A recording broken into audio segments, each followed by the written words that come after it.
আমার মহাপ্রভু কেন এসেছেন? তোমারে লইতে আমি হইনু অবতার, আমি বিনে বন্ধু আর কে আছে তোমার, আমি বিনে বন্ধু আর কে আছে তোমার। আমার মহাপ্রভু এসেছে কেন এসেছেন? আমাদেরকে উদ্ধার করার জন্য। তোমারে লইতে আমি হইনু অবতার, তোমাদের সবাইকে উদ্ধার করার জন্য আমি এসেছি। আমি বিনা বন্ধু আর কে আছে তোমার, আমি বিনে তোমাদের আর কোনো বন্ধু নাই। মা, তোমাকে যদি কেউ বলে তোমার বন্ধুকে, তুমি কি বলবে? নানান ধরনের তুমি কথা বলবে, ও হলো আমার আসল বন্ধু। কিন্তু আমার মহাপ্রভু বলছেন, আমি বিনে আর এই জগতে তোমার আর কোনো বন্ধু নাই। যে বন্ধু আমাদেরকে শেষের দিনে, যে বন্ধু আমাদেরকে শেষের দিনের সাথী হবে, আমাদের তিনি ভবনদী পার করিয়ে দিবে, তিনি তো হলো আমার মহাপ্রভু, তিনি তো হলো আমার ভগবান।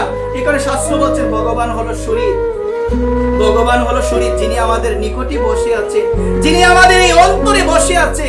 এই ভগবানকে তো আমরা চিনি না মা, এই ভগবানকে চিনি না। গীতার মধ্যে আমার ভগবান বলছেন, পঞ্চম অধ্যায় কর্ম সন্ন্যাস যুগের 29 নং শ্লোকে বলছেন ভগবান, সুরিদং সর্বভূতানাং গেতামাম শান্তি বিচ্ছতি। ভগবান হলো শরীর। মা, তোমার নিকটের বন্ধু কে গো? তোমার নিকটের বন্ধু হলো ভগবান। তোমাকে যদি কেউ বলে তোমার বন্ধুকে, তুমি কি বলবে? নানান ধরনের পরিচয়, তুমি বলো না যে এ হলো আমার বন্ধু।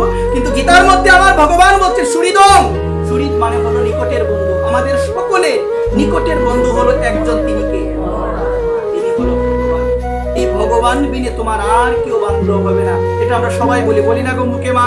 সবাই আমরা বলি, কিন্তু আমাদের উপলব্ধিতে আসে না।